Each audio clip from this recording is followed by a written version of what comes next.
¿Cómo están? Bienvenidos, bienvenidas. Estamos aquí ya en nuestro segundo foro titulado El daño a de la publicidad de los ultraprocesados en niños y niñas, recomendaciones para regularlas. Recordarles que este es el segundo foro de 3 que vamos a estar promoviendo justo para propiciar esta discusión.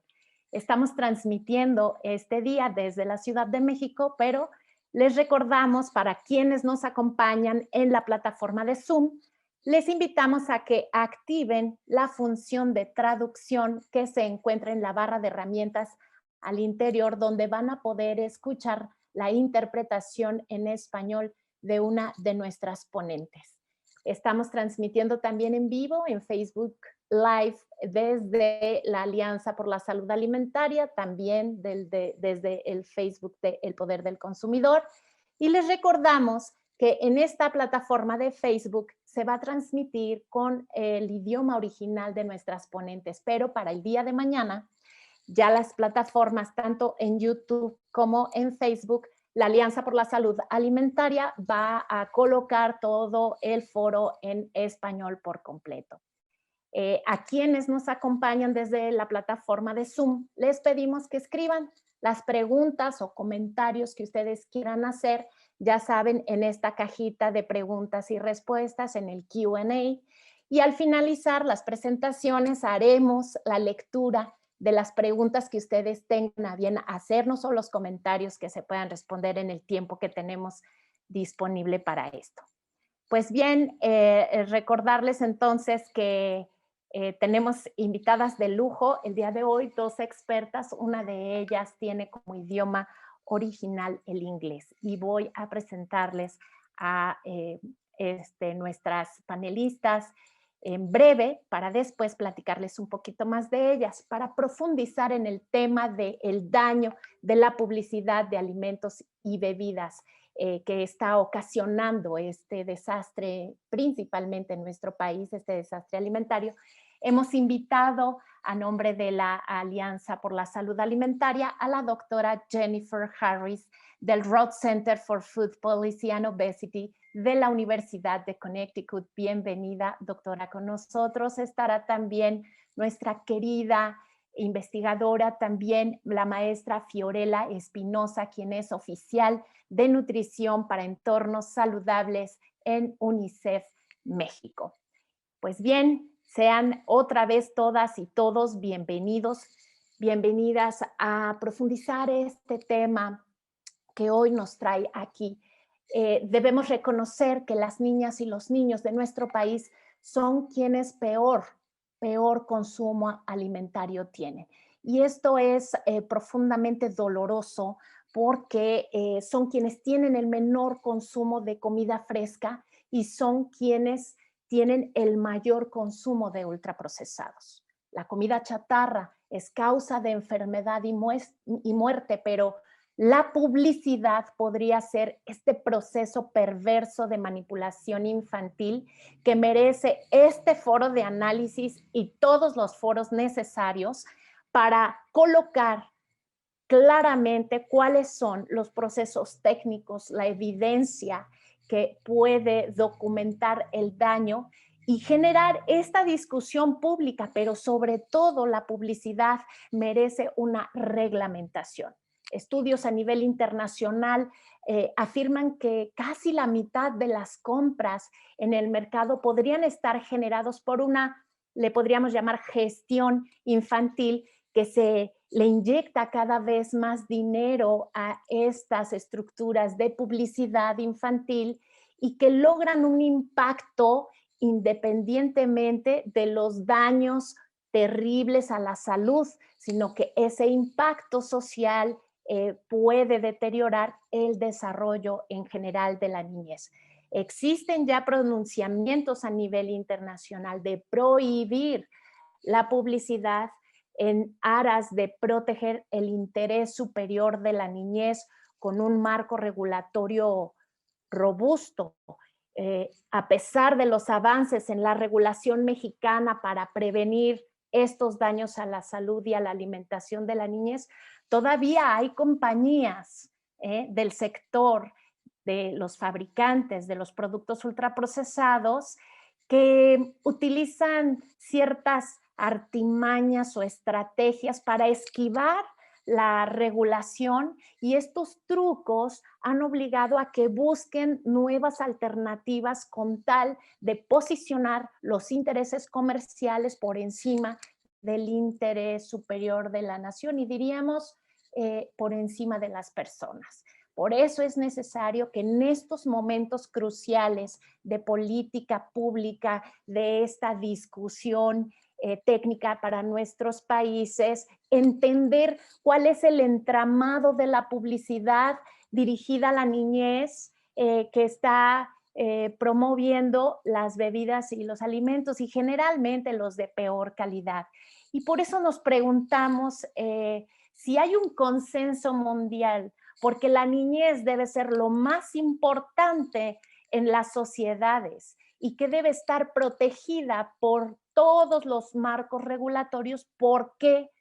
Nos preguntamos, la publicidad sigue metiendo estos trucos y sigue utilizando estos procesos para llegar a hacer a la niñez sus principales consumidores. Nos preguntamos cuáles son las características que convierten a la niñez en un objetivo del consumo. ¿Cuáles son estos mecanismos de manipulación que utiliza la publicidad de alimentos y bebidas? ¿Qué tipo de regulación es la que requiere un país como el nuestro, que se goza de reconocer los derechos humanos en las personas? Pues para responder estas y otras preguntas, tengo el honor de presentarles a nuestra primera invitada del día de hoy. Ella es la doctora Jennifer Harris, principal asesora de investigación en el Roth Center for Food Policy and Obesity de la Universidad de Connecticut. La doctora Harris se ha especializado en la investigación sobre mercadotecnia y salud pública, con especial énfasis en el alcance y contenido de la mercadotecnia ligada a los alimentos y su impacto en los comportamientos, actitudes y motivaciones relacionadas con la salud, especialmente en niños, adolescentes y sus padres. Utiliza el enfoque multidisciplinario incorporando métodos de psicología, experimental, mercadotecnia, comunicación, salud pública, nutrición y economía. La doctora Jennifer Harris recibió su título de licenciatura de la Universidad Northwestern y tiene maestría en mercadotecnia por parte de la Wharton School. Antes de regresar a la escuela de posgrado, fue ejecutiva de negocios y consultora en mercadotecnia de consumidores durante 18 años. Además, completó su doctorado en psicología social en la Universidad de Yale. Las investigaciones de la doctora Harris han sido fundamentales en la creación de conciencia sobre los efectos nocivos de la comercialización de alimentos poco saludables en la salud de la infancia.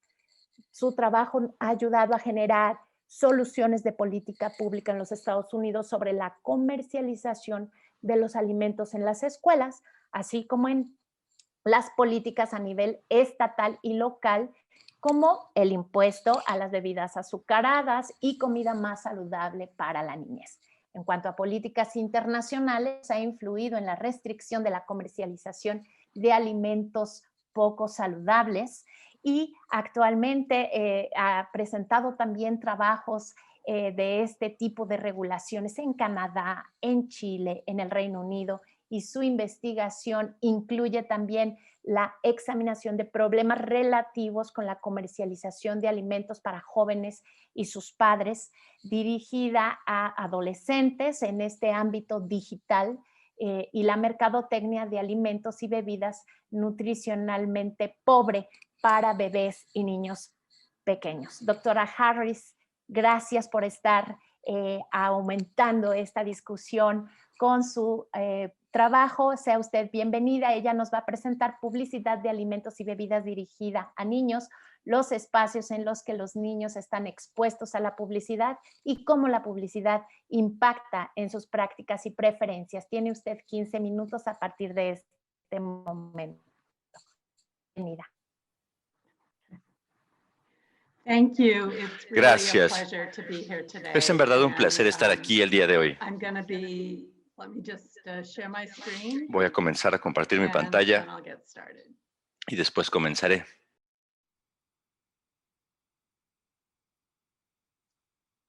Oops, sorry about that.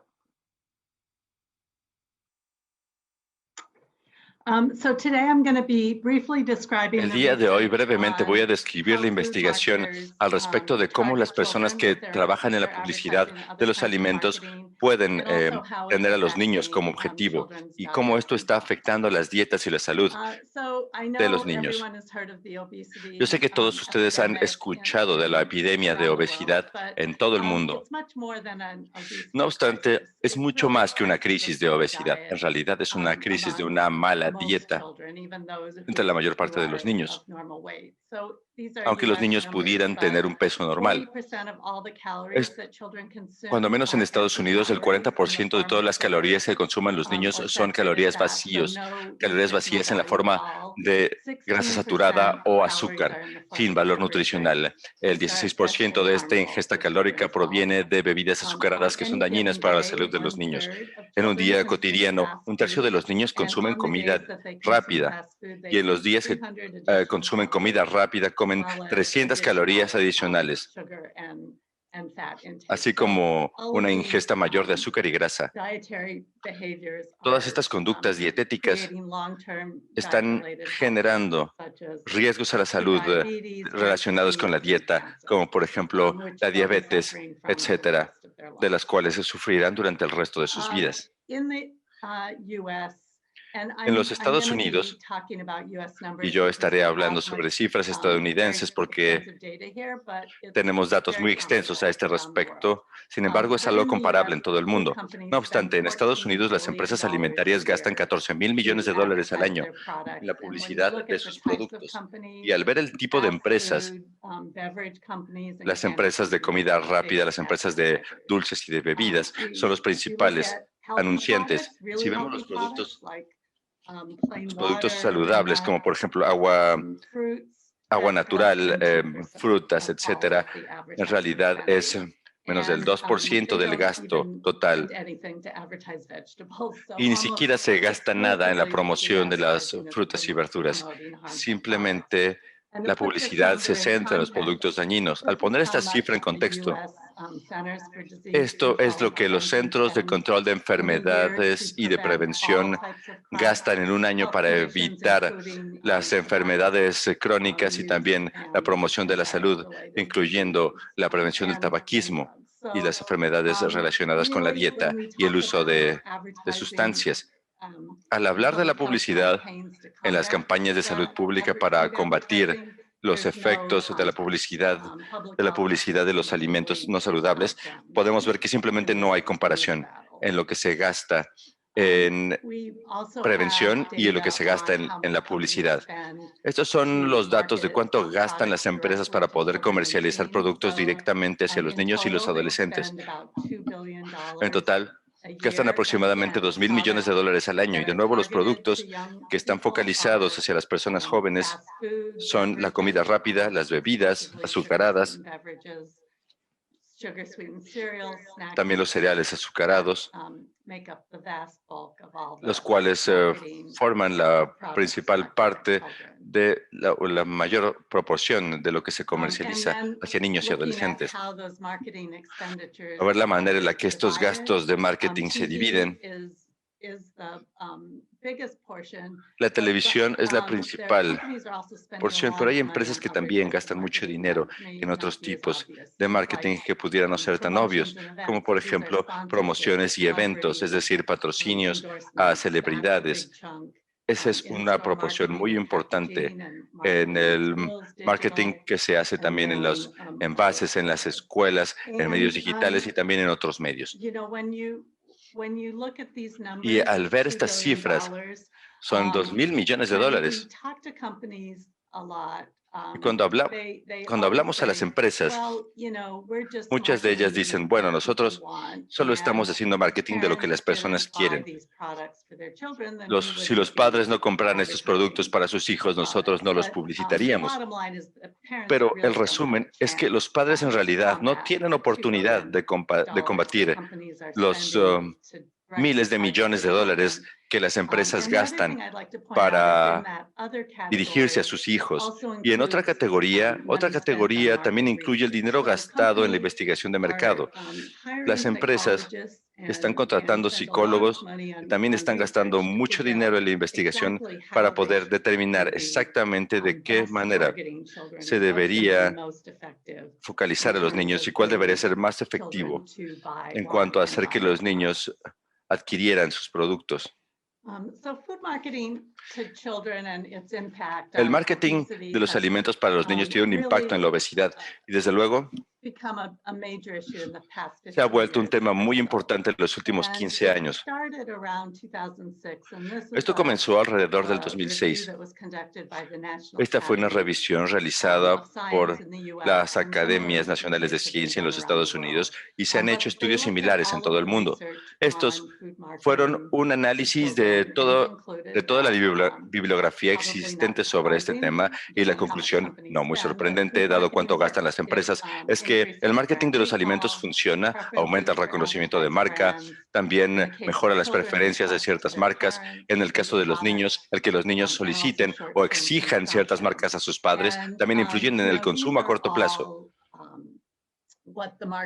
Todo lo anterior es lo que el mercado ha buscado hacer, lo que el marketing ha buscado hacer, aumentar el consumo de ciertas marcas. Y también hablaré al respecto de algunas de las consecuencias de esta publicidad que las empresas quizá no hayan buscado originalmente, pero que han sido el resultado, no obstante, de estas campañas. Por último, algo que surgió a partir de estas investigaciones posteriores fue mostrar la manera en la que el marketing que focaliza a los niños pequeños, particularmente niños de entre 11 y 12 años, es injusta porque los niños de esa edad no tienen la capacidad de poder en verdad entender de qué manera funciona el marketing, de cómo el marketing está buscando persuadirles de hacer algo que pudiera no ser en su mejor interés. Y también carecen de la capacidad cognitiva para poder detectar que el marketing es marketing. Ahora, hablaremos un poco al respecto de la psicología del marketing o de la manera en la que funciona. Cuando la mayor parte de las personas piensan en marketing o en publicidad, lo piensan como una decisión racional y consciente. Si vemos, por ejemplo, un anuncio de galletas,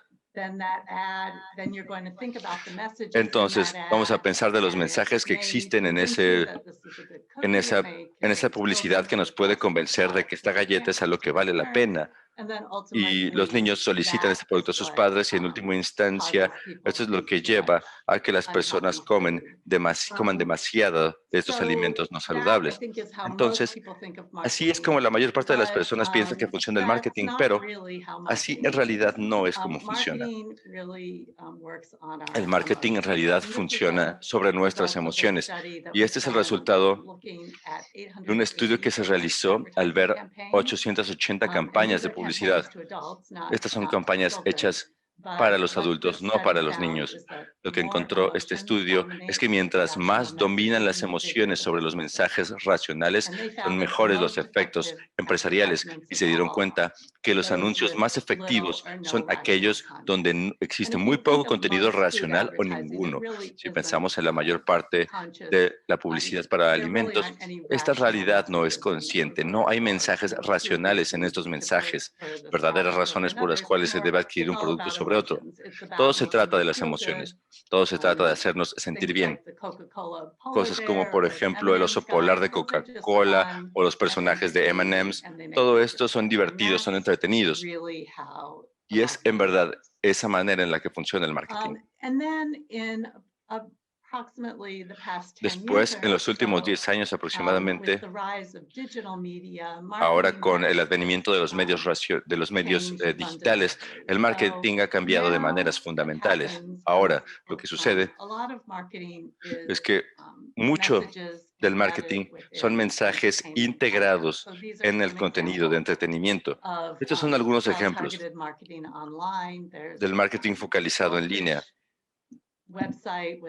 Por ejemplo, esta página de los peces dorados, donde los niños pueden jugar distintos juegos. Hay videojuegos que en realidad son oportunidades de marketing y de colocación de productos. Cuando el jugador está cansado, se sienta en la banca, bebe un Gatorade y tiene más energía. O, por ejemplo, los influencers de YouTube, que en realidad en este momento son muy populares en estas distintas campañas.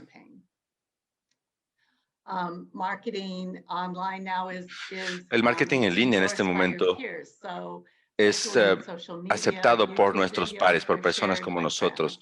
Nuestros amigos comparten videos de YouTube. Entonces ya no parece ser publicidad, parecen ser mensajes al respecto de cosas interesantes que podemos hacer y que nos envían nuestros amigos. Desde luego, como todos saben,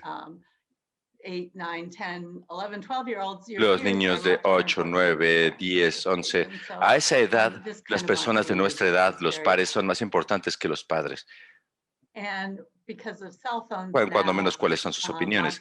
Ahora que los teléfonos celulares existen en todas partes, los mercadólogos pueden alcanzar a los niños en cualquier parte. Estos son ejemplos de aplicaciones.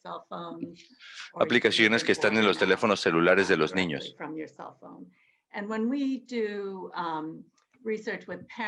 Cuando hacemos investigación con los padres, les mostramos el tipo de marketing que está teniendo lugar en este momento en los medios digitales.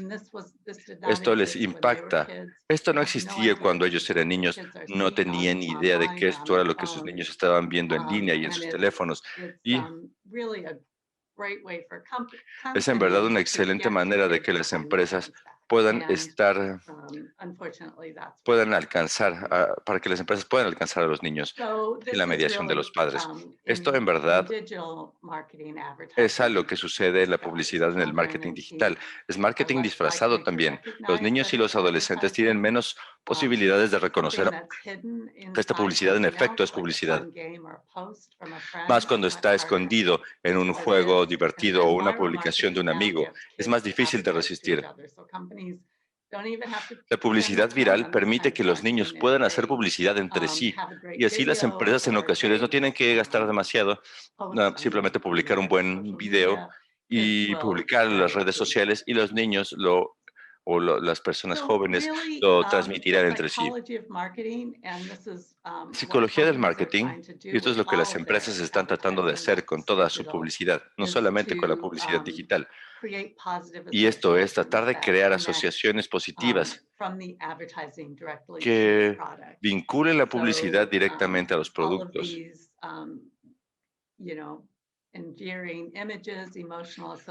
Todas estas imágenes y asociaciones emocionales en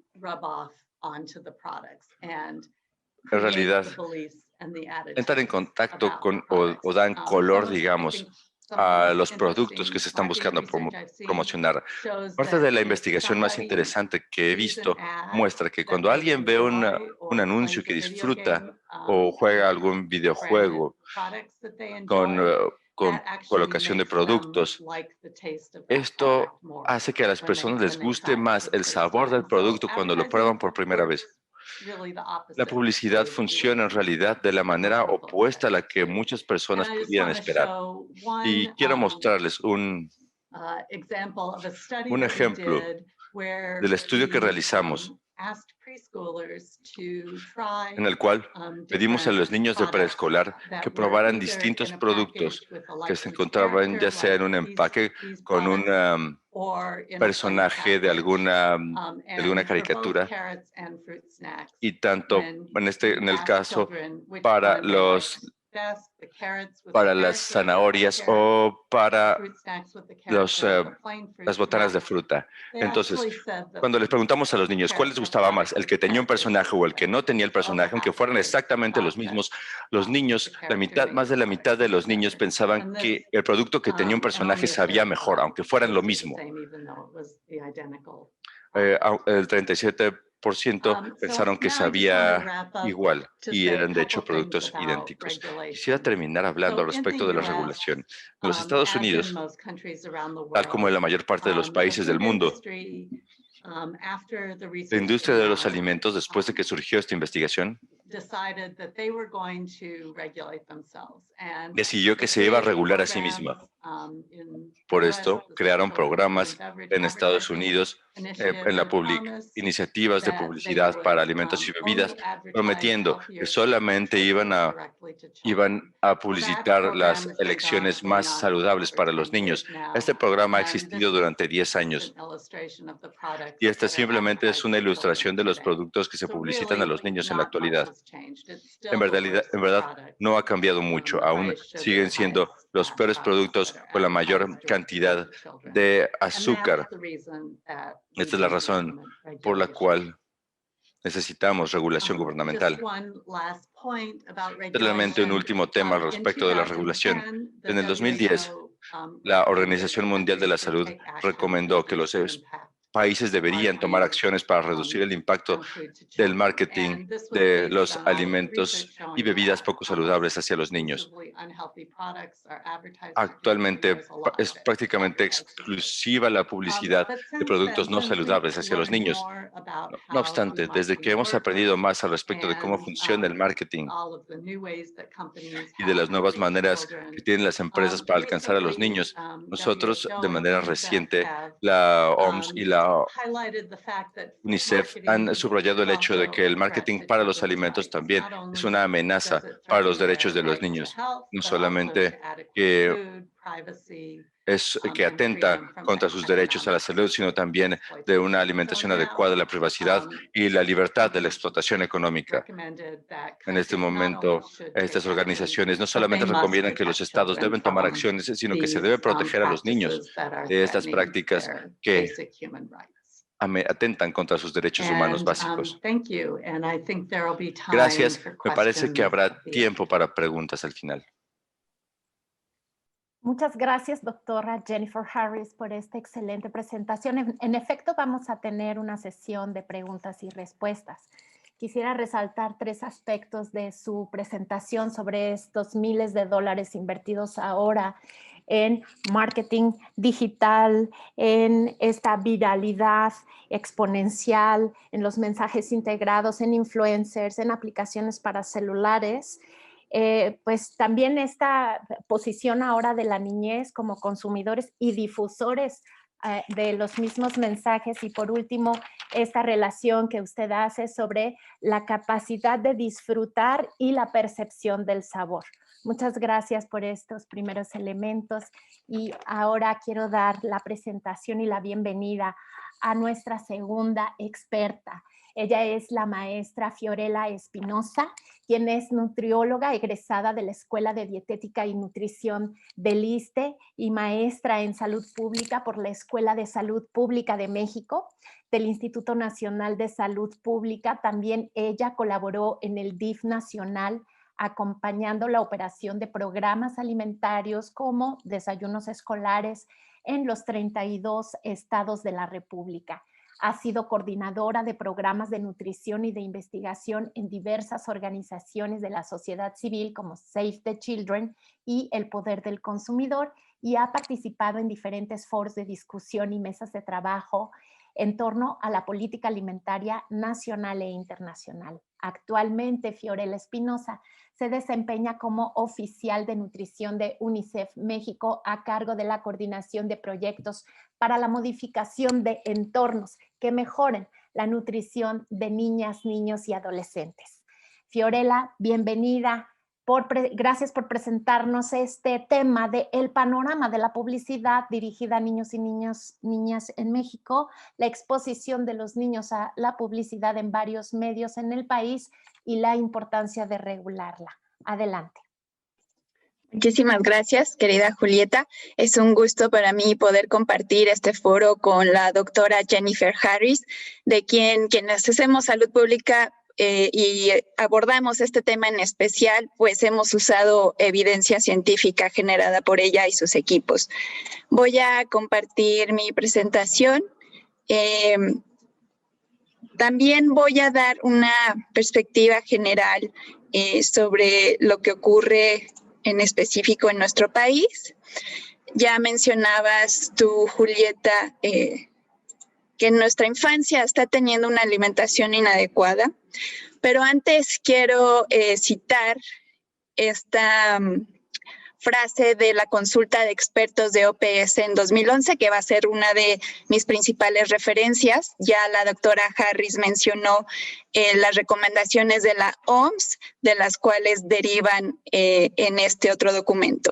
Los niños son especialmente vulnerables a la infancia de anuncios publicitarios, así que debemos protegerlos con medidas firmes y eficaces de salud pública. Ahora vamos a responder un poco por qué son vulnerables y cómo es que podemos emitir o implementar estas medidas firmes y eficaces.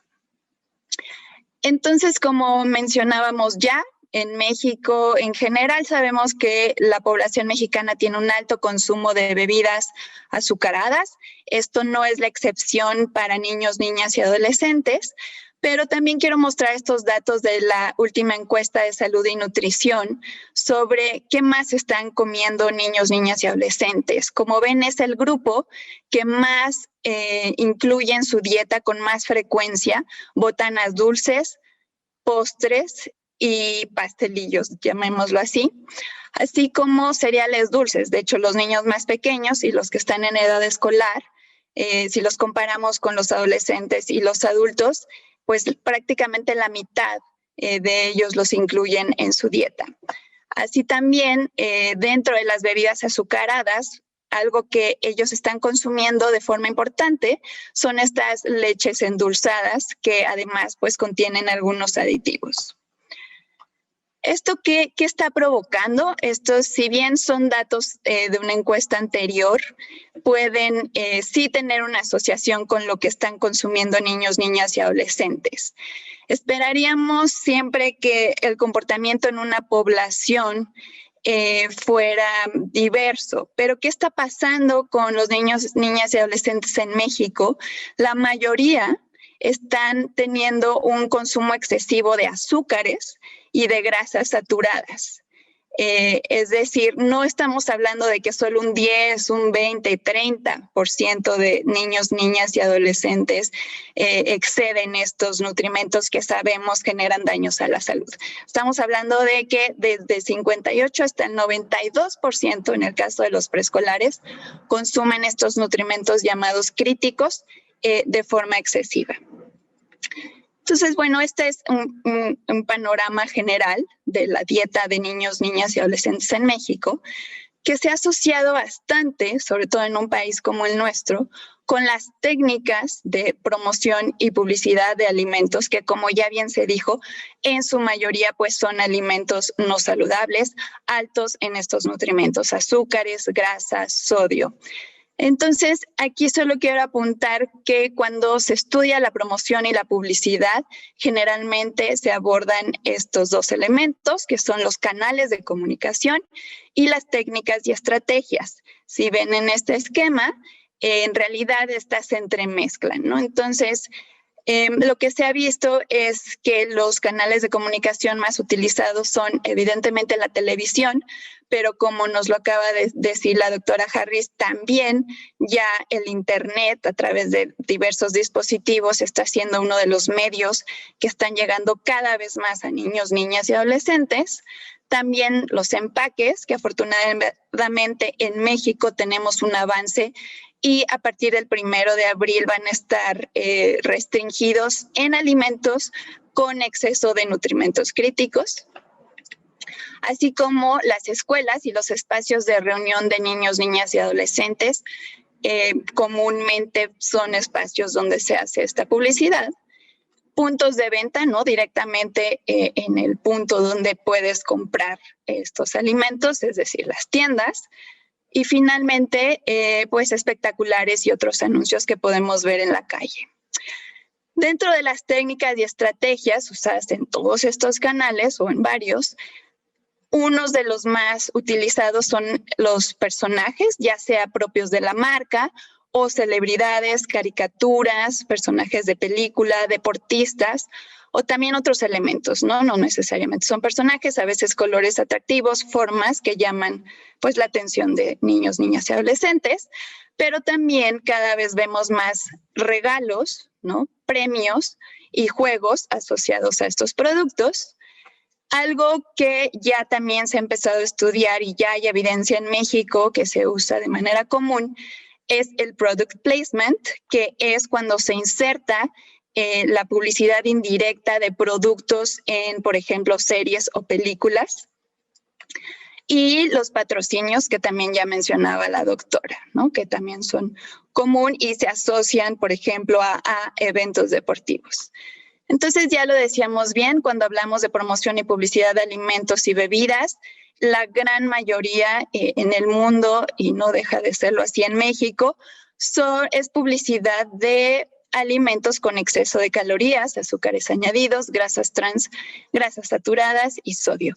Además de que son bajos en micronutrientes y otros compuestos pues saludables. Entonces, ¿qué pasa? Que los niños están excediéndose en estos nutrimentos y están siendo deficientes, por ejemplo, en fibra y algunas vitaminas, por más que estos productos estén fortificados.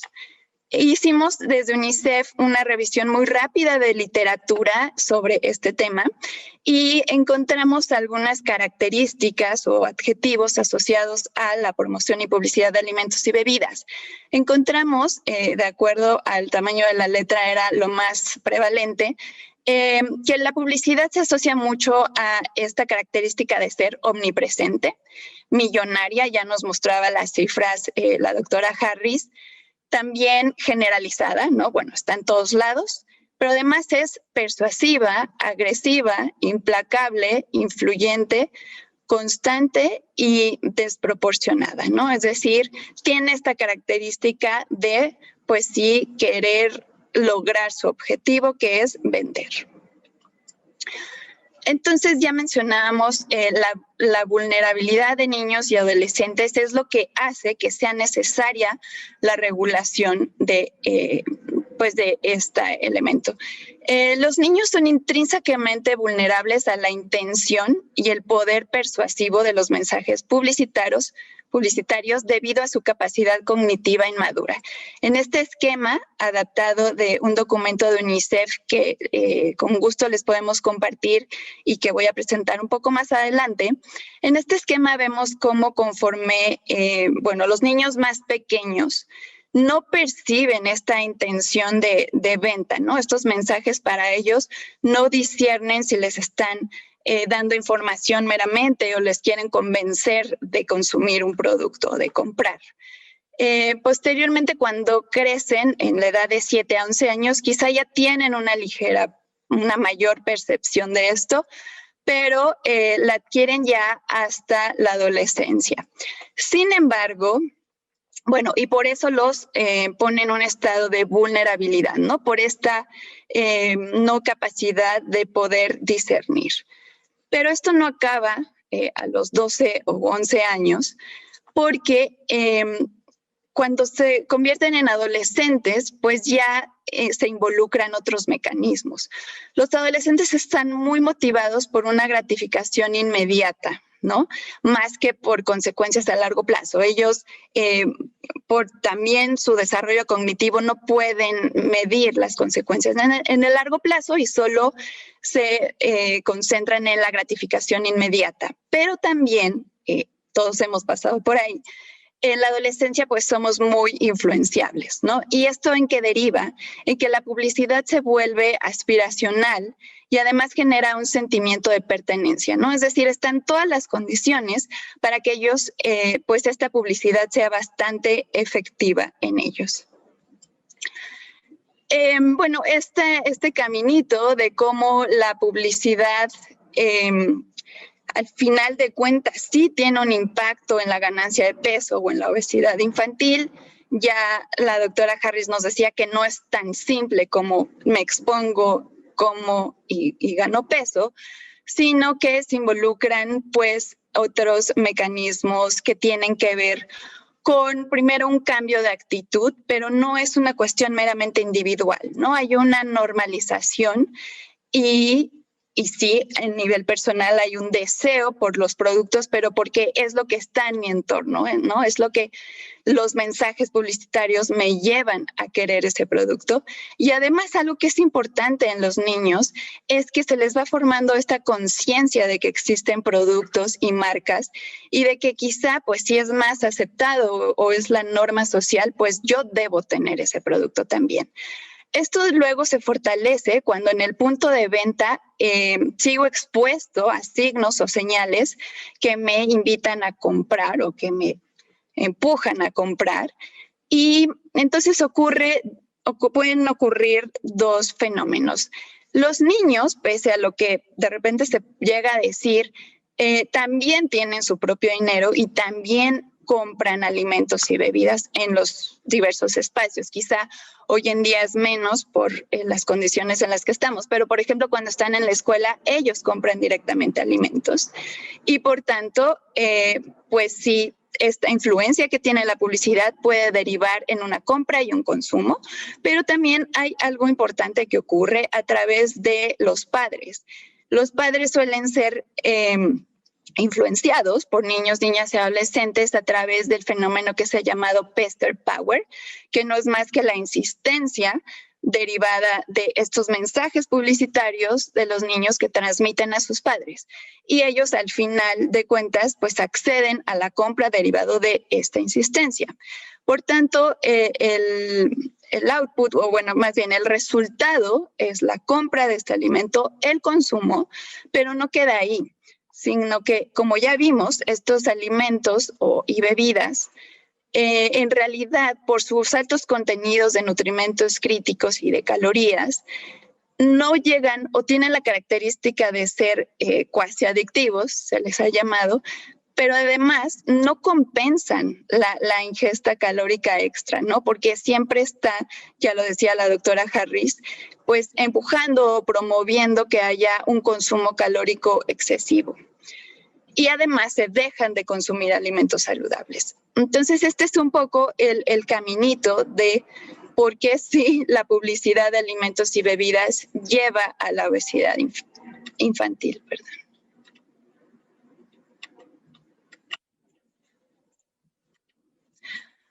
Ok, para hablar ya de la evidencia que existe en México, en 2016, ya tiene varios años, hicimos desde UNICEF en conjunto con el Instituto Nacional de Salud Pública este estudio en 4 países sobre el análisis de qué venían los empaques de alimentos y bebidas. Entonces, los resultados son estos. Primero vemos la imagen de la derecha. Los componentes del empaque en realidad no solo es información que queremos dar a nivel de nutrición, sino que es más bien todo lo contrario. Compite con muchos otros elementos que buscan promover y publicitar estos productos. Entonces, ¿qué se encontró en especial en este estudio? Que lo principal que estaba mostrado en el empaque son personajes promocionales, que ya veíamos se utilizan bastante, ofertas o regalos, también leyendas de nutrición, que puede ser como esto, ¿no? Que indica que hay nutrientes, vitaminas, minerales, y como este también, ¿no? Que no tiene grasas trans, pero que por su naturaleza en realidad, o colesterol, que en realidad por su naturaleza no tendría que tener. Es decir, el empaque estaba lleno de elementos que buscan atraer a los padres y madres, pero también directamente a los niños y niñas. Aquí ya podemos ver el desglose de los elementos encontrados por grupo de productos. Y si se fijan, aunque es variable, pues la verdad es que, por ejemplo, los personajes promocionales estaban presentes en los grupos de alimentos que más consumen niños, niñas que vimos al principio. Leches y lácteos, que incluye los azucarados, que por lo general son los que van a tener personajes, botanas dulces y cereales del desayuno, ¿no? Que estos además se caracterizan por siempre llevar leyendas de nutrición y que han logrado que la población tenga una percepción saludable de estos cuando sabemos que no. Y afortunadamente con el etiquetado nuevo podemos tener acceso a esta información. Quise mostrarles también más evidencia reciente. Esta es evidencia de México en la que, como les decía hace un momento, nos muestra que ya el product placement es una técnica utilizada en México y es muy interesante este análisis porque pues vuelve a estudiar de acuerdo al perfil nutrimental de estos productos y como ya decíamos, pues siempre en realidad lo que se publicita son alimentos no saludables. Este otro estudio, por ejemplo, se concentró en las estrategias utilizadas en bebidas azucaradas. Esto fue previo a, obviamente, a que se restringiera en los empaques, pero el resultado fue que muchas de las bebidas azucaradas usaban personajes u otros elementos que atraían a niños, niñas y adolescentes. Es decir, la evidencia, y estos les digo son los más recientes, pero la evidencia en México también indica que se utilizan muchas de las técnicas utilizadas en el mundo para atraer a niños, niñas y adolescentes. También quiero yo abordar el tema más profundamente de la regulación. Afortunadamente en México transitamos de una autorregulación a una regulación. Bueno, dije afortunadamente, pero no sabemos por qué en realidad esta regulación es muy limitada. No solo cubre solamente televisión y cine, sino que también utiliza criterios nutrimentales que fueron elaborados por la industria de bebidas y alimentos. Entonces, esas son grandes limitaciones que pueden hacer que quizá la regulación no tiene los beneficios buscados. En general, los retos de la regulación, además de estos, de que puede ser muy limitada, en el mundo se han estudiado estos 4. Cuando se quiere regular la publicidad, ¿hasta qué edad incorporamos a niños, niñas y adolescentes? ¿O hasta qué edad se dice que esta publicidad va dirigida a ellos? Algunas regulaciones llegan hasta 12 años, otras, como en Chile, llegan a los 14, pero también se habla de 16, incluso de hasta 18 años para cubrir a los adolescentes, por lo que ya hablábamos antes. Otro de los retos identificados es cómo definir publicidad dirigida a niñas y niños, ¿no? Porque sabemos que si bien el alimento quizá es muy evidente que va dirigido a ellos, ya sea por el empaque o por el tipo de alimentos, también es cierto que ellos están expuestos a mucha otra publicidad que no necesariamente va a tener estos elementos. Otro de los retos es lo que ya mencionaba, es qué perfil de nutrientes vamos a usar, ¿no? Se ha visto, y el análisis que les mostré sobre product placement también lo hace. Hay perfiles mucho más permisivos, generalmente cuando los elabora la industria pues son los más permisivos, y hay otros que se elaboran con el enfoque de salud pública, como es el que se usó para la norma 051, donde se aborda el etiquetado de advertencia mexicano. Y el cuarto reto cuando se regula es abarcar todos los canales y estrategias de publicidad, ¿no? ¿Cómo se logra eso? De forma que pues el trabajo en los instrumentos normativos sea viable. Ahora bien, entonces, para obtener respuestas sobre estos retos, como ya se mencionó aquí, la Organización Mundial de la Salud en 2010 emitió estas recomendaciones y luego le han seguido algunas otras publicaciones, pero la que está más acotada al contexto mexicano o latinoamericano y que es más específica son estas, las recomendaciones de la consulta de expertos de la OPS en la región de las Américas, y es la que yo voy a explicar o más bien dar respuesta a cómo enfrentar los retos que mencioné anteriormente.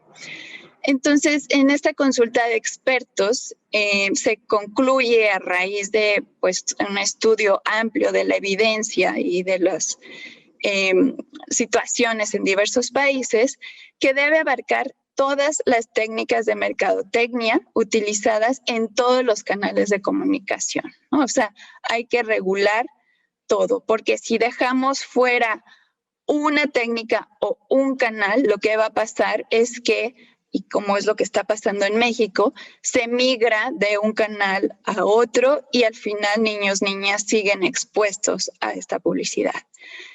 En cuanto a la definición, lo decía ya, si bien dirigido a niños se refiere a aquellas que, ya sea porque los productos se concibieron para ellos o porque su publicidad y promoción tiene un atractivo para ellos, también es importante incluir aquellas destinadas a los adultos, pero vistas por los niños. Entonces, la forma en que lo resolvieron ellos fue que se regulen los medios donde la audiencia se puede medir y donde se autorice solamente los medios en los que los niños constituyen menos del 5% de la audiencia. Esta es la experiencia que se implementó en Quebec, Canadá, y que ha funcionado. Los niños, además, ya hablando de cómo los definimos, pues la OPS o esta consulta de expertos definió que lo mejor es definirlos como personas menores de 16 años al menos, ¿no? Entonces esto puede ampliarse hasta los 18 años, pero la recomendación es que al menos cubra hasta los 16 años por las características que ya expliqué hace un momento. Al final de cuentas, lo que se busca es que la publicidad y promoción de alimentos se haga principalmente de alimentos naturales, ¿no? Es lo que queremos incentivar que ellos consuman, aunque también si estuvieron presentes en el foro anterior, la doctora Lynn mencionaba que tampoco es la mejor estrategia publicitar alimentos naturales en términos de aplicar todas estas estrategias de marketing tan fuertes, ¿no? Por las implicaciones que tiene. Pero bueno, lo que queda claro es que sí, la promoción y la modificación del entorno debe ir de uno obesigénico que tenemos ahora hacia uno mucho más saludable. Finalmente quise resaltar de esta consulta algo que se logró en México abordar para el etiquetado nutrimental, y es que las bebidas que contienen edulcorantes calóricos no pueden anunciarse a los niños. Es decir, sí es importante que dentro de la política pública que se haga no se recomiende el consumo de edulcorantes no calóricos en niños, niñas y adolescentes. Finalmente, este es uno de los marcos que desde UNICEF se han publicado. Esta es una guía en específico para tomadores de decisiones sobre publicidad con un enfoque de derechos, porque desde UNICEF finalmente eso es lo que pensamos que debe sostener estas regulaciones, el enfoque de derechos. En este documento, una de las conclusiones es que pese a que hay avances relevantes en la acumulación de evidencia, ya nos lo mostraba la doctora Harris, yo también les mostré algunos pocos porque son los más recientes, pero en realidad la evidencia es bastante amplia sobre este efecto que tiene la publicidad. La implementación de las recomendaciones ha sido lenta, no solo en México, sino en general en los países, pero es decir, ya hay demasiada evidencia como para esperar la regulación. Algo que también destaca este documento, que lo que hace este documento es vincular las recomendaciones de la OMS, de hecho, y por tanto de la OPS que derivan de la OMS, con un enfoque de derechos, ¿no? Entonces, por eso este documento está público en Internet, para quien le interese enfocarse un poco más en el tema, porque esta vinculación con el enfoque de derechos nos permite entender que no solo, como comentaba ya la doctora Harris, es obligación de los gobiernos regular la publicidad, también nos indica o refuerza que desde la Convención sobre los Derechos del Niño también hay una invitación muy explícita a las empresas y los negocios para respetar y apoyar los derechos de la infancia en sus políticas y sus prácticas, ¿no? Y aquí lo quise mencionar porque si bien el etiquetado ya va a restringir el uso de personajes y otros elementos en alimentos no saludables, pues estamos viendo que la industria está buscando alternativas para seguir usando estos personajes. Pero aquí sí es importante apelar a que respeten los derechos de la infancia.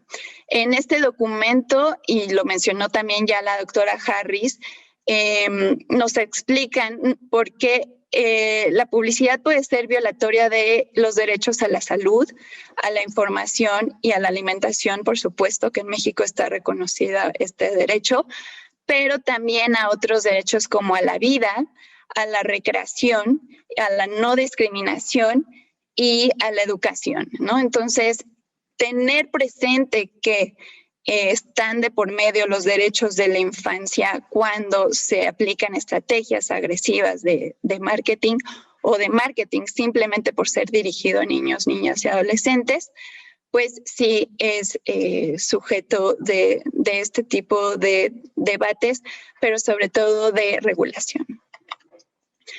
Finalmente, entonces, quería reiterar que la Convención sobre los Derechos del Niño fue ratificada en México en 1990. Es decir, este es un documento que, pues sí, no solo el gobierno debe tomar en cuenta, sino también las empresas y los negocios. Y cerrar con lo que dice el artículo 4 de la Constitución mexicana, en el que todas las decisiones y actuaciones del Estado se velará y cumplirá con el principio del interés superior de la niñez, ¿no? Este principio debe guiar el diseño, ejecución, seguimiento y evaluación de las políticas públicas de la niñez, como lo es esta regulación de publicidad y promoción. Por tanto, solo quiero cerrar con estas conclusiones. Todo gobierno, nuevamente, debe colocar el interés superior de la niñez en primer lugar y, como ya bien decía Julieta, por encima de cualquier otro interés, ¿no? Incluidos los comerciales y los derechos o intereses de marca. Regular la publicidad en todos sus canales y a través de todas sus técnicas es necesario para proteger a este grupo poblacional. Si, como ya dije, si se deja fuera a uno, pues se deja desprotegido a este grupo. Y las recomendaciones internacionales y un marco de derechos ofrecen una guía para realizarlo de la mejor manera. Por eso están estos materiales que pueden apoyar estos procesos y a quien le interesa este tema. Y finalmente, pues decir que restringir la publicidad en los empaques en México fue un total acierto. Y sí quisiera hacer énfasis en hablar de restricción y no de prohibición, porque lo que hace el nuevo etiquetado o la norma 051 es simplemente acotar que los productos con exceso de azúcares, grasas, sodio, que sabemos son los nutrientes críticos, son los que no pueden tener estos elementos de publicidad, ¿no? Sin embargo, si el producto tiene un mejor perfil nutrimental, sí puede tener estos elementos de promoción. Por tanto, si bien ya tenemos este avance, se requiere avanzar para cubrir otros medios como los digitales. Justamente desde UNICEF estamos terminando un estudio que ejecutó el Instituto Nacional de Salud Pública, en el que tenemos evidencia de pues, esta gran exposición y el diverso uso de técnicas en este medio, pero sobre todo el nivel de persuasión que tienen estas técnicas, sobre todo porque ya van muy personalizadas a los perfiles individuales de niños, niñas y adolescentes. Entonces, si bien, por ejemplo, lo que encontramos como preliminar es que piden prestados los celulares, ellos quizá no tienen teléfono celular, pero sí los usan, ¿no? Y se los piden prestados a sus cuidadores, padres, madres, y tienen un consumo de Internet y por lo tanto están expuestos a esta publicidad. Y pues les agradezco mucho y pasaremos en su momento a preguntas y respuestas. Muchísimas gracias, Fiorella, por esta exposición. Quisiera resaltar el gran reto que nos dejas encima de qué tamaño tiene que ser la regulación para enfrentarse a esta publicidad como la presentas, omnipresente, millonaria, implacable, influyente, y que además tendría que estar regulando el deseo, la insistencia, las emociones, las gratificaciones. ¿Qué tenemos que aprender con este nuevo concepto de product placement? ¿Y qué tenemos que aprender a definir otra vez desde el inicio sobre publicidad y los retos enormes que nos dejan tanto la doctora Harris como Fiorella Espinosa? Ya tenemos algunas preguntas de nuestro público. Les voy a pedir si son tan amables de encender sus cámaras, Jennifer, Harris y Fiorella, y que les voy a ir leyendo de 2 en 2 preguntas para que nos apoyen con sus respuestas concretas y aprovechar el tiempo. En el contexto de la pandemia se sabe que se ha incrementado hasta el 40% el consumo de harina y azúcar, en particular en los hogares. Pero Montserrat González nos pregunta, doctora Harris, estas 2 preguntas son para usted. Justo en la pandemia, los niños y las niñas en confinamiento están expuestos a los recursos digitales. ¿Podrías ampliarnos sobre los mecanismos para regular al marketing y qué impactos tendrían? Edgar Jiménez, también para la doctora Harris. En su experiencia, ¿cuáles han sido los principales argumentos de la industria para rebatir la evidencia acumulada sobre marketing y nutrición dirigido a niños y adolescentes? Él vive en Paraguay, nos está visitando desde allá y dice que están tratando de que se apruebe una agenda legislativa al respecto y han encontrado resistencia. Y para Fiorella Espinosa, de Patty Randall, ¿le parece que la publicidad y declaraciones relacionadas a micronutrientes como tiene minerales, tiene hierro o algo así, aumenta el consumo de productos ultraprocesados en niños mexicanos? ¿Autoridades deberían cuidar esto? Y la segunda para Fiorella Espinosa, ejemplos de product placement si los conoces. Adelante, Jennifer.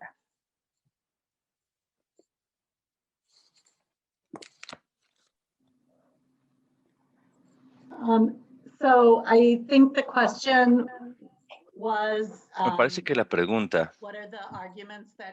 era al respecto de cuáles son los argumentos que utiliza la industria para tratar de combatir la regulación.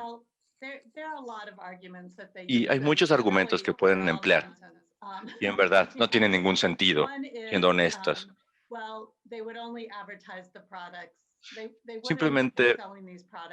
Simplemente ellos dicen, por ejemplo, no venderíamos estos productos si los padres no los compraran. Simplemente los padres tienen que dejar de comprar los productos y entonces ya eso resolverá la situación. Desde luego, eso ignora la intención del marketing, que de hecho es convencer a los niños de que es necesario que adquieran estos productos porque son divertidos, etcétera.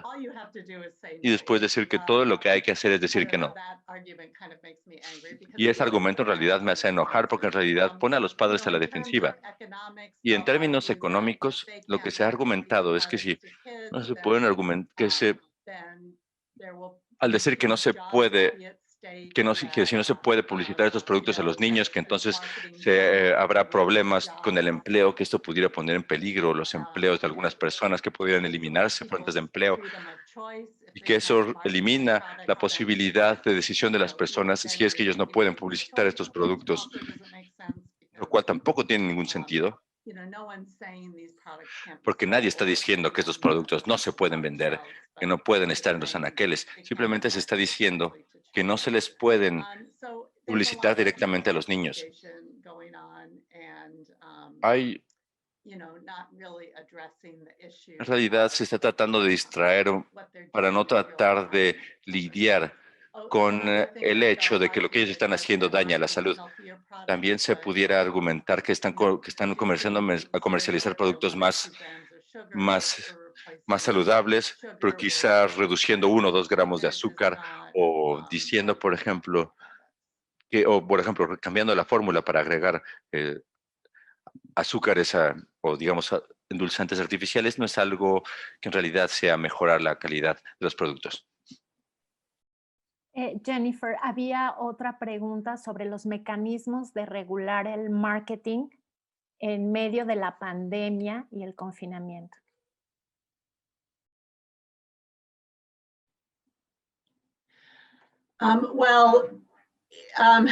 The pandemic has changed. La pandemia desde luego ha cambiado todo. One thing we're finding is that Una children cosa are que estamos watching more encontrando es que los television, niños so están viendo más television viewing televisión. had been declining, Por esto, being replaced ver la by, televisión se ha reducido y ha sido by digital intercambiado media, por but los medios digitales y eso, has been slowing down. desde luego, Also, ha digital estado media use disminuyendo I think, la velocidad y también los you know, medios digitales han trying to aumentado. keep your Cuando se está kids busy, tratando de hacer que los niños se mantengan you know, ocupados, like sometimes the computer or en algunas ocasiones las computadoras o iPad is a good las substitute. iPads son una buena solución, son una buena opción. I guess the other thing is, Supongo que lo also otro tiene que ver con la educación. Los sitios educativos, ahí también se pueden utilizar la promoción, se pueden utilizar hay muchos sitios que se les promueven como que son gratuitos para los maestros, pero en realidad son sitios de marketing y los anunciantes están pagando esos sitios para publicitar alimentos y bebidas. Y las regulaciones tienen que cubrir tanto la exposición a lo digital, a la televisión, a los empaques, y todo tipo de publicidad a la que los niños se vean expuestos. Y desde luego tiene que cubrir el tipo de técnicas que se utilizan, como los personajes y el uso de las celebridades. ¿No hay respuestas sencillas para este tema? En realidad, esto tiene que provenir de las personas. Las personas en realidad tienen que decir a las empresas, tienen que ayudar a las si los consumidores comienzan a resistirse, los gobiernos empiezan a generar conciencia de las regulaciones también, y de esa manera las compañías tendrán que obedecer. Gracias, Jennifer. Adelante, Fiorella. Gracias, Julieta. Bueno, la primera pregunta de Patty Randall. Muchos saludos, Patty. Sí, efectivamente, los claims, que se conocen como estas leyendas de nutrición, tienen un efecto en la compra, sobre todo de padres y madres que asocian estas leyendas con alimentos saludables, como pasó mucho tiempo con los cereales de caja.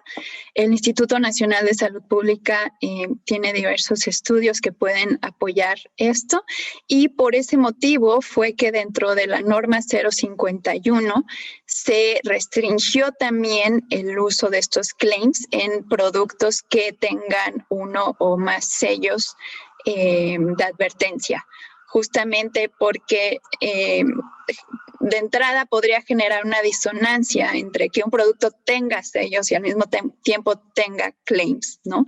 Entonces, el mensaje que se busca que sea lo más claro para el consumidor debía omitir el uso de estos claims, y fue por ello que quedó así normado. Para la segunda pregunta, los productos por grupo no tendría marcas, pero los productos que más se encontraron ubicados como product placement son las bebidas azucaradas, constituyeron el 41% de los productos encontrados. Después, cereales, cereales estilo de caja y otras presentaciones. Constituyeron el 15% y finalmente productos lácteos y botanas dulces, que si se fijan son los mismos grupos que presenté, que suelen ser los que tienen personajes y los que más tienen estos claims y los que más consumen niños, niñas y adolescentes en México. Muchas gracias, Fiorella. Alejandro Zavala pregunta, no deja claro para quién la dirige, pero se las abro. Pregunta, ¿qué tanto se ha dado una injerencia de los empresarios en distintas regulaciones legales que se han suscitado recientemente en el país? Pues como menciona la doctora Harris, la publicidad insertada en los dispositivos móviles personalizan el contenido del que las personas pueden ser más susceptibles. No sé si Jennifer, ¿tienes algún comentario?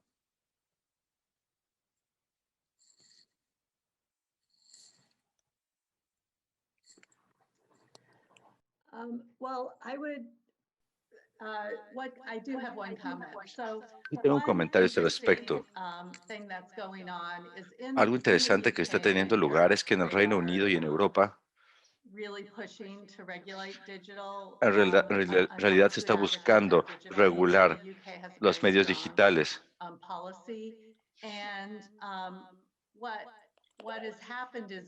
Y lo que está sucediendo es que Google, mediante YouTube y también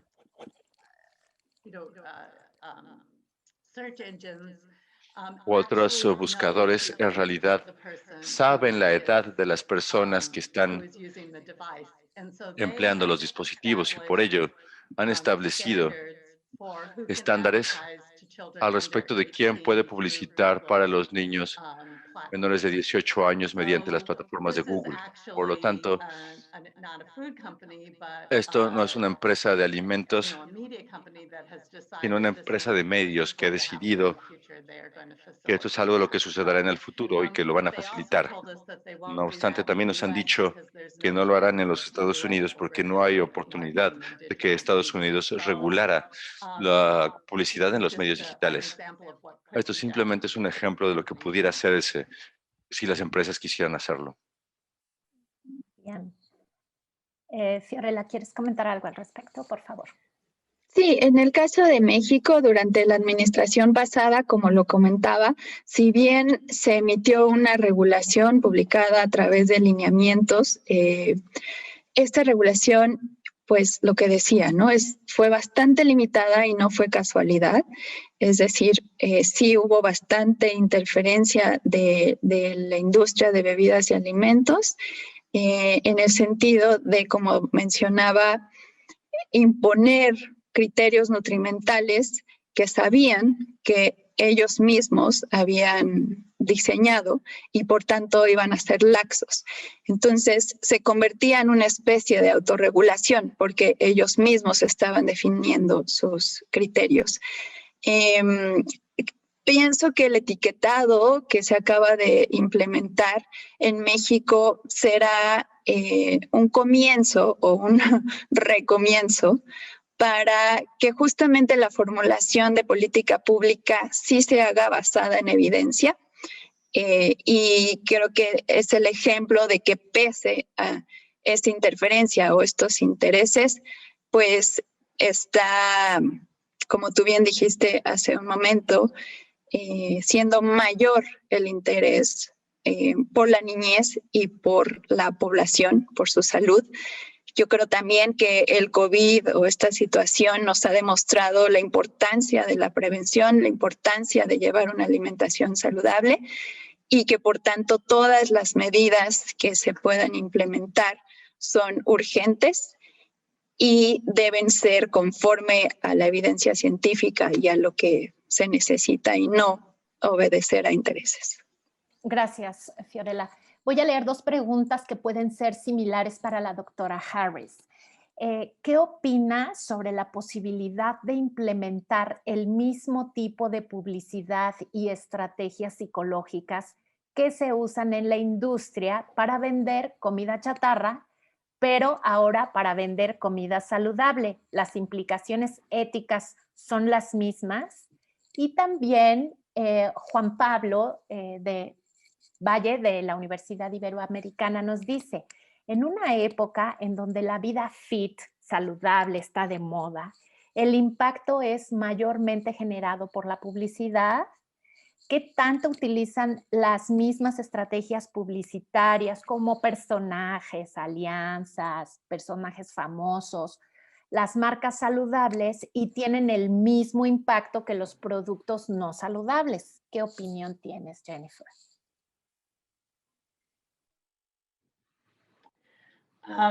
Yeah, that's an excellent question. Sí, esa es una excelente pregunta. No voy a hablar en este momento de las implicaciones éticas de utilizar técnicas que son manipuladoras para poder quizá impulsar elecciones dietéticas más saludables. No tengo una opinión muy fuerte a ese respecto. Creo que pudiera ir en ambas vías. Pero en cuanto a una opción para poder, en cierta medida, compensar la comercialización de productos no saludables, creo que hay dos temas aquí. Uno de ellos es quién lo va a pagar. Como lo mencioné, 14,000 millones gastados en alimentos no saludables en los Estados Unidos. Y bueno, la publicidad funciona debido a la repetición. Yo no sé si haya nadie que esté dispuesto a gastar 14,000 millones de dólares para publicitar los alimentos saludables. En los Estados Unidos hay una campaña excelente, la cual emplea a celebridades para promover frutas y verduras. Se creó esta campaña y nadie la está financiando. No hay dinero detrás de ella. No se tienen los fondos para poder apoyar ese tipo de campañas. Otra cosa que me gustaría decir es que con mucha frecuencia las personas consideran que si se aumenta el consumo de alimentos y de comidas y de frutas y verduras, las personas comerán menos alimentos no saludables, y en realidad ese no es el caso.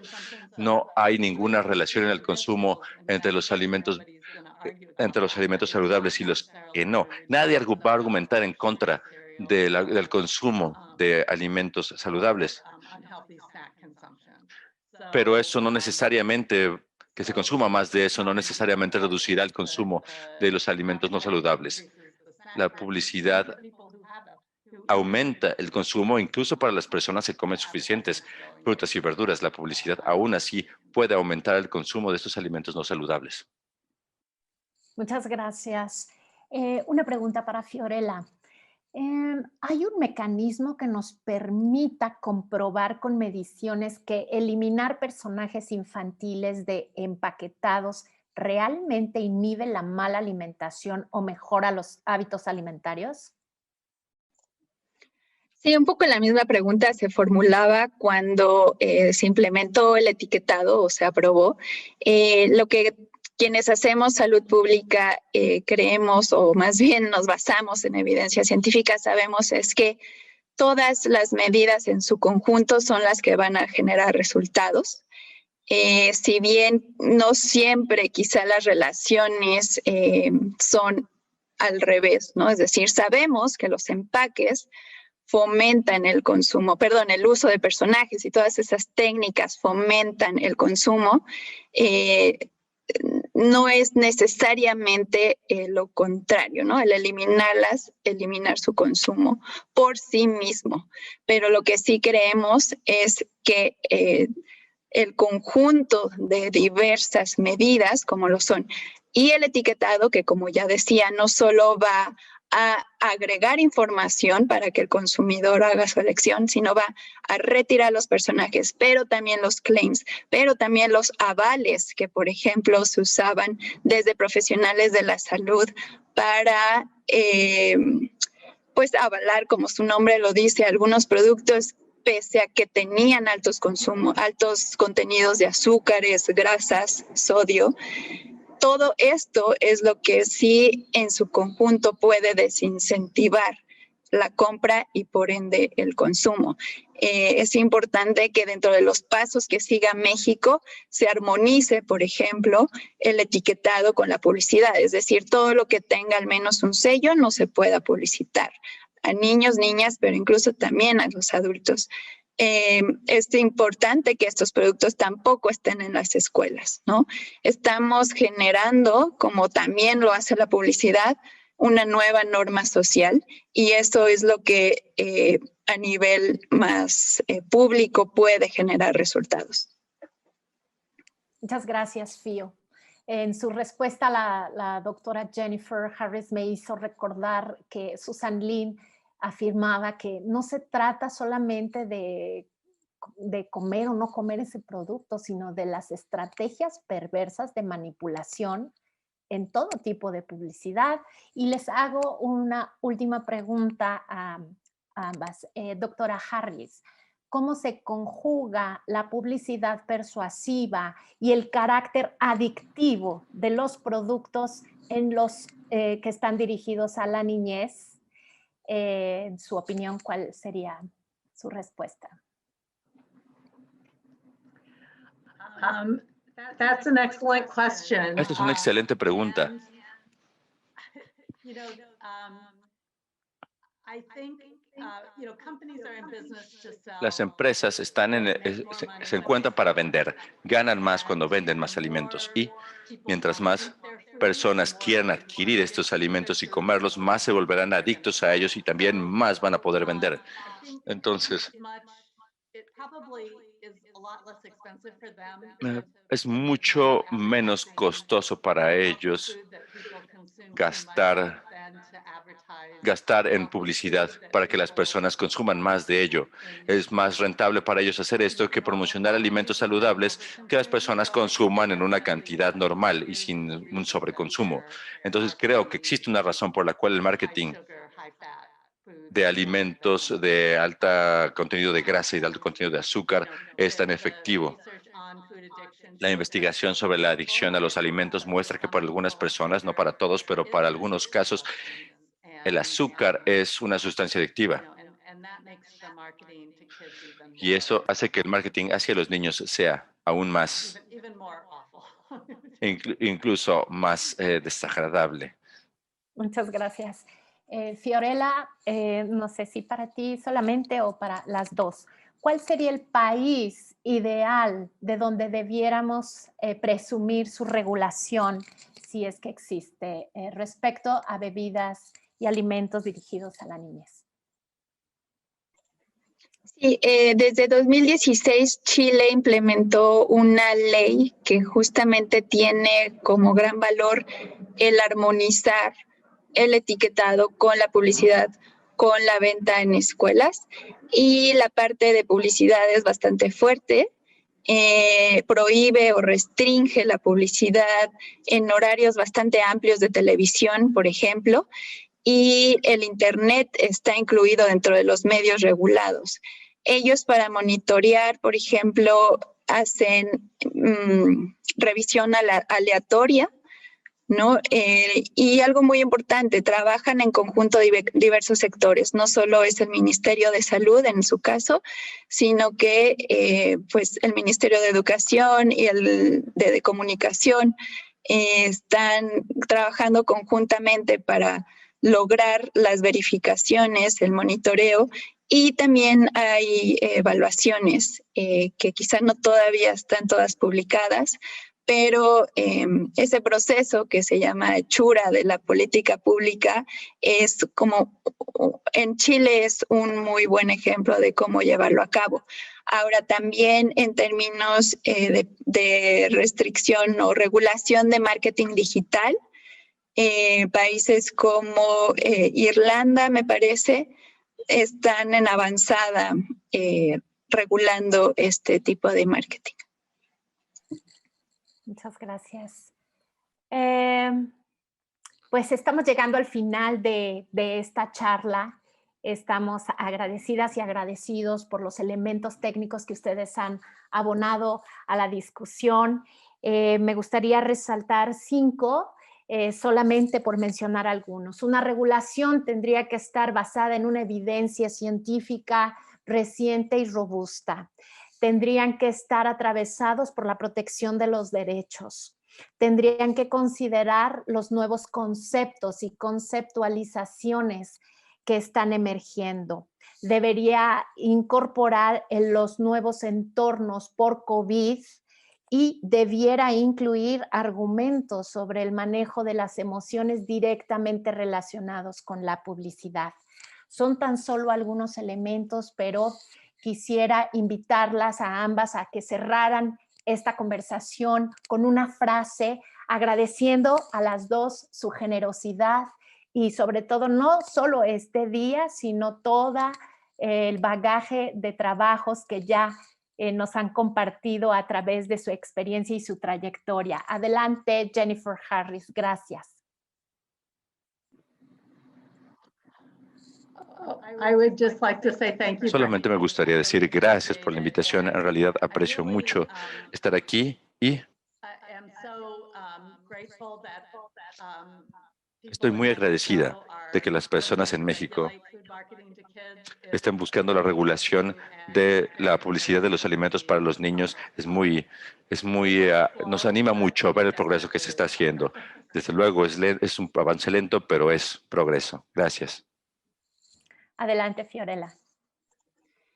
Bueno, también agradecer la oportunidad de poder compartir toda esta información con el público que quizá a veces pues lo vive de forma más personal, ¿no? Por ejemplo, ahora que se retiró uno de los personajes más famosos en México asociado a los alimentos, pero insistir, ¿no? En que estamos protegiendo a una infancia de que viva con mala calidad, ¿no? Dado que, pues es lo que sabemos ahorita, muchos niños, niñas viven con obesidad y el prevenir obesidad significa prevenir enfermedades y una calidad de vida afectada por estas. Muchas gracias. Pues nos dejan la enorme tarea de asumirnos como personas con derechos. Cualquier ciudadano o ciudadana tendríamos el derecho a exigir esta protección porque la niñez es de todas y de todos y tendríamos que hacer valer frente a los intereses comerciales todos estos argumentos y los que seguramente ustedes han formulado desde los lugares donde nos acompañan. No me resta más que agradecer a la Alianza por la Salud Alimentaria la invitación a moderar esta discusión. Mi nombre es Julieta Ponce, soy nutricionista del Centro de Orientación Alimentaria, parte de la Alianza, y quiero invitarles a que promovamos estos materiales que estarán a partir de mañana en español en las plataformas de Facebook, de YouTube, de la Alianza por la Salud Alimentaria y del Poder del Consumidor. Les invitamos a que participen en nuestro siguiente foro la próxima semana, ya con cosas más puntuales sobre esta ruta a la exigencia de la protección, y no exigimos otra cosa, el derecho por el derecho, sino exigir la protección de la vida para anticiparnos al daño. Que tengan un gran día y gracias otra vez por estar aquí. Hasta la próxima.